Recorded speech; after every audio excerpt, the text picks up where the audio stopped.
संयोजन एडवोकेट श्री लाल बहादुर जी कर रहे हैं, खोवाल जी कर रहे हैं। और यहाँ मंच पर आए हुए सभी मेरे बुजुर्ग बच्चों बहनों सभी को मेरा कोटि कोटि नमस्कार। ये जो बीजेपी की सरकार है, ये मोदी जी एक इतने बड़े झूठे आदमी हैं। बोलते हैं कि मैं 15 नहीं मिले, फिर बोला 100 स्मार्ट सिटी बनाऊंगा, इन्होंने एक स्मार्ट सिटी भी नहीं बनाया। ये झूठ का पुतला है, हमारे समाज को ये गुमराह कर रहे हैं। इसलिए मैं आपको कहना चाहता हूं कि आने वाली जो भी 2024 की लोकसभा चुनाव या विधानसभा चुनाव है, इसमें आपने कांग्रेस का साथ देना है। और बहन शैलजा कुमारी बहुत बड़ी मुख्यमंत्री पद की दावेदार हैं, कांग्रेस में बहुत बड़ी लीडर हैं और ईमानदार हैं। तो ज्यादा से ज्यादा भाई बहन शैलजा जी का हाथ मजबूत करें, ताकि उनको हमारे प्रदेश हरियाणा की सेवा करने का मौका मिले। ये मोदी जी के बारे में एक बात कहना चाहता हूं मैं। एक कोई पंडित जी थे, उनको एक शंख मिल गया। उस शंख में इतनी शक्ति थी, वो बोलता था मांगता था उतने ही मिल जाते थे। पंडित जी ने कहा मुझे 1000 दे दो, लाख दे दो, वो शंख दे देता था। मोदी जी को पता लग गया कि यार उसके पास एक शंख है। मोदी जी ने एक नकली गपोट शंख ले लिया। गपोट शंख लेके पंडित जी के पास पहुंच गए कि बोला पंडित जी मेरे पास ये बहुत बड़ा शंख है, आप जो मांगोगे उससे 100 गुना मिलेगा। वो पंडित जी लालच में आ गया। लालच में आने के बाद पंडित जी ने वो ओरिजिनल शंख था वो मोदी जी को दे दिया, और मोदी ने गपोट शंख पंडित जी को दे दिया। मोदी जी चले गए। जाने के बाद पंडित जी बोलता है हाँ भाई गपोट शंख मुझे 20 लाख चाहिए। बोला 20 करोड़ लो। उसको लालच होगा पंडित जी को, बोला मुझे 20 अरब चाहिए। बोले 20 अरब क्यों, 200 अरब लो। तो बोला मुझे तो चाहिए। बोला भाई मैं देने वाला नहीं हूँ, मैं सिर्फ कहने वाला गपोट शंख हूँ। ये मोदी जी सिर्फ गपोट शंख है।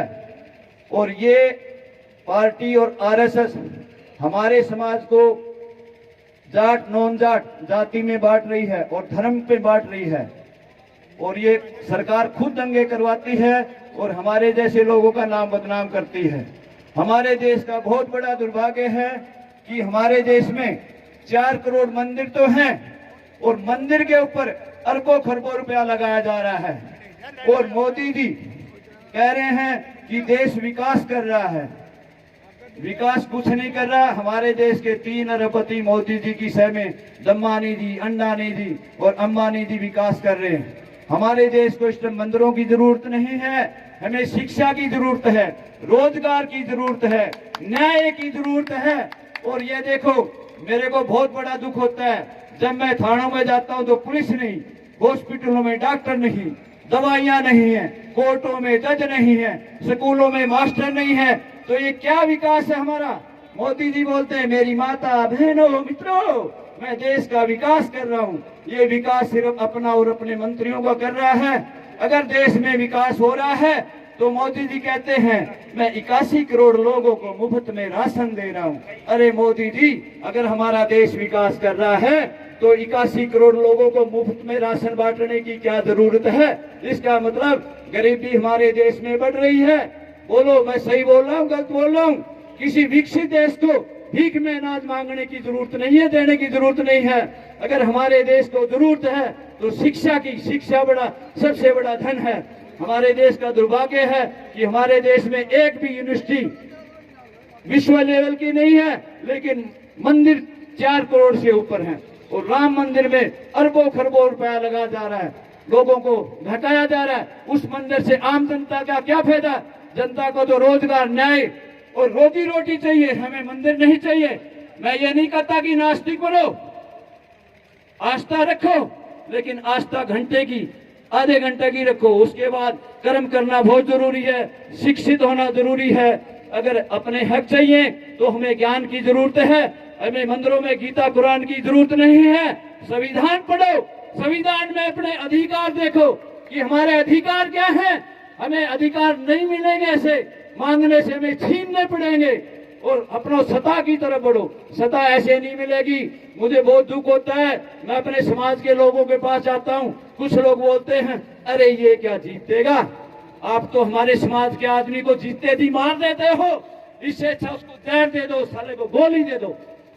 मन का हारा हुआ आदमी कभी नहीं उठ सकता, शरीर से हारा हुआ आदमी एक्सीडेंट हुआ आदमी, हाथ से टूटा दोबारा चल सकता है, लेकिन मन से हारा हुआ आदमी कभी नहीं जिसका। आप उसको मार्केट से बाहर मत करो। मेरा समाज का आदमी कोई भी आए उसको मदद करो, वोट दो। अगर ढोल में वोट डालोगे तो जीतेगा भाई। पहली बार 10, तीसरी बार 20, तीसरी बार बेड़ा पार हो जाएगा। तो उसको ढोल में वोट डालो तभी वो जीतेगा। ये हमारी जो सोच है इसको बदलो। दूसरा मैं कहता हूं, अगर कोई पार्टी है बोला भाई इसकी तो बहुत लहर है, उस लहर से हमें क्या लेना देना है। फिर बोला ये तो भाई बहुत बड़ा नेता है, इसकी भी लहर है। तो अपना भला बुरा सोचो, पार्टी अच्छी कौन है, कैंडिडेट कौन है। अगर कैंडिडेट कांग्रेस से, मैं कहता हूं कांग्रेस पार्टी अच्छी है, लहर है। अगर ब्रजभूषण आ जाए, पता है ना ब्रजभूषण कौन है, जिसने हमारी माँ बहन बेटियों में जो खिलाड़ी लड़कियां थी उनकी इज्जत के साथ खिलवाड़ किया, हमारे देश के साथ खिलवाड़ किया। तो वो ऐसे नेता को वोट मत देना। ऐसी पार्टी आज बीजेपी पार्टी है, उसको अरेस्ट नहीं कर रही है, उल्टा हमारे बाप भाई बहने जंतर मंतर पे 6-6 महीने तक धरना दे के बैठे रहे, लेकिन मोदी जी ने हमें न्याय नहीं दिया। मोदी जी हमें भीख नहीं, हमें न्याय चाहिए, शिक्षा चाहिए, चिकित्सा चाहिए। देखो हर जगह रोड टूटे पड़े हैं। पब्लिक को क्या चाहिए, बिजली चाहिए, सड़क चाहिए, पानी चाहिए, शिक्षा और रोजगार चाहिए। ये चीज मोदी जी के पास है नहीं। वो बोलता आप मंदिरों में जाओ, और अगर आपको शिक्षा चाहिए, रोजगार चाहिए, तो वो बोलेगा ताली बजाओ। ठीक है, चिकित्सा रोजगार मांग, बोला थाली बजाओ। तो थाली और ताली से देश नहीं चलने वाला। देश चलेगा शिक्षा से, रोजगार से। और जिस देश के पास शिक्षा नहीं है वो देश कभी भी विकास नहीं कर सकता। और नशेबाजी से दूर रहो। मैं समाज सेवा में 20 साल से हूँ। मैंने भी बहुत बड़ी गलती करी। मैं मंदिरों में पैसा देता था, लेकिन मंदिर और धर्मशाला में भी राजनीति है। मैंने मेरे पिताजी के नाम से एक ट्रस्ट बनाया हुआ है, श्री रामधारी राजौरा ट्रस्ट फाउंडेशन। वो ट्रस्ट, और मैं किसी से चंदा नहीं लेता। परमात्मा से मेरी जो नेक कमाई मिलती है उसी में से 20% मैं समाज के नेक कामों में खर्च करता हूँ। और उन लड़कियों को मैं पढ़ाता हूँ जिनके माँ बाप नहीं है या विकलांग नहीं है, जो साधन संपन्न नहीं है। उन लड़कों की ग्रेजुएशन हमारी ट्रस्ट करवाती है। कोई भी हम चंदा लेते। गरीब वो नहीं कि 20 साल का हट्टा कट्टा काम नहीं कर रहा, या 500 कमाता 500 की दारू पीता है, वो गरीब नहीं है। जरूरतमंद बच्चियों की सहायता करती है हमारी ट्रस्ट। और छत्तीसगढ़, झारखंड, उड़ीसा, आंध्रा जो आदिवासी एरिया हैं, वहाँ इतनी गरीबी। हमारा हरियाणा पंजाब बहुत विकास कर रहा है, ऐसी बात नहीं, पीछे नहीं है। वहाँ हमारी माता मैंने सिलाई का काम सीख लेती हैं।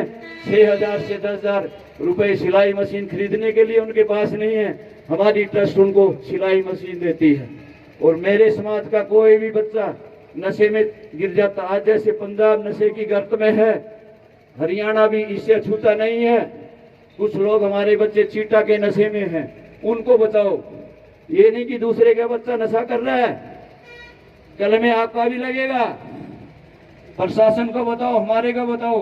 मैं एडीजीपी श्रीकांत यादव के साथ में मिलके उनके जो उस कार्यक्रम में प्रयास और धाकड़, उनको मैं मदद करता हूँ और फाइनेंस करता हूँ। आप उपाध्याय को, गांधी को प्रधानमंत्री बनाओ और बहन शैलजा जी का हाथ मजबूत करके उनको मुख्यमंत्री की कुर्सी दिलाओ। जय हिंद, जय भारत, जय हरियाणा, जय कांग्रेस। राहुल गांधी, बहन शैलजा कुमारी, अरे खा के नहीं आए क्या, बोलो। अब आवाज ही नहीं निकली तो क्या। नौजवान आप सब यहाँ खड़े हैं कई घंटे से, हमारे पास कोई शब्द नहीं, हम किन शब्दों से आपका धन्यवाद करें। राहुल जी का, खड़गे जी का संदेश लेकर ये कांग्रेस संदेश यात्रा ऐसे ही आगे बढ़ती जाएगी आपके प्रेम और आशीर्वाद के साथ। प्यारी बहनों का धन्यवाद करना चाहूंगी, भाइयों का, बुजुर्गों का, जो इतने ठंड में यहाँ पे खड़े हैं, इंतजार कर रहे हैं।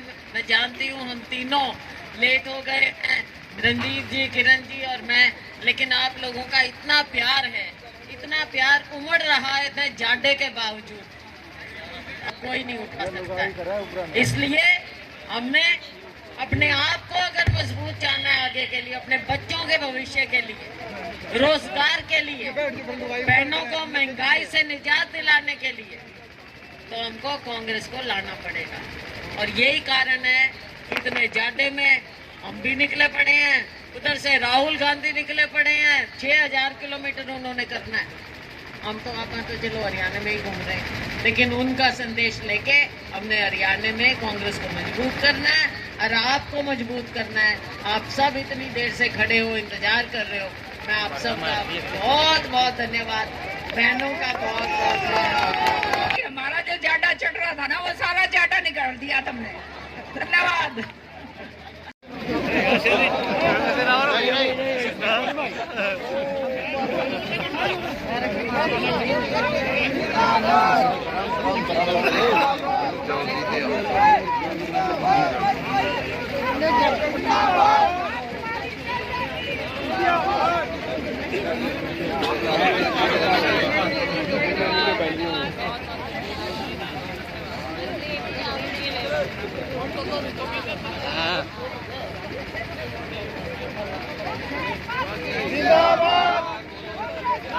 जिंदाबाद।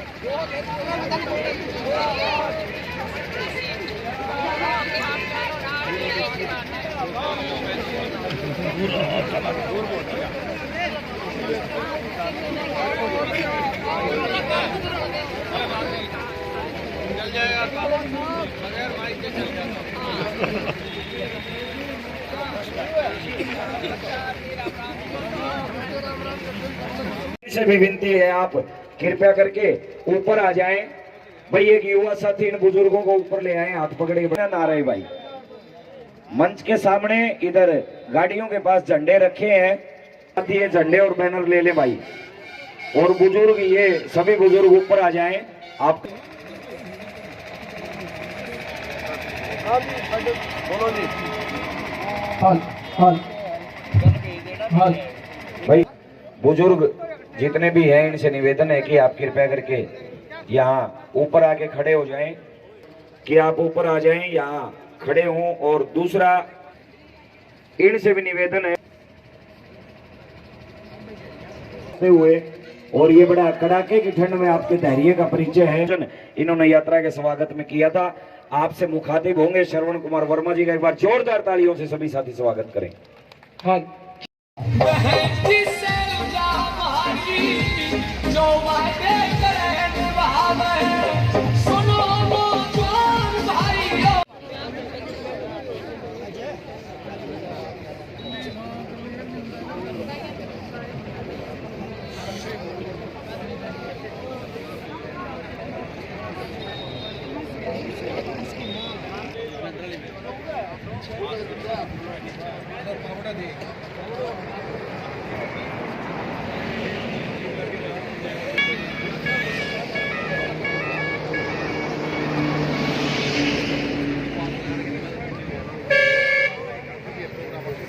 अच्छा अच्छा, आप वेट कर रहे हो।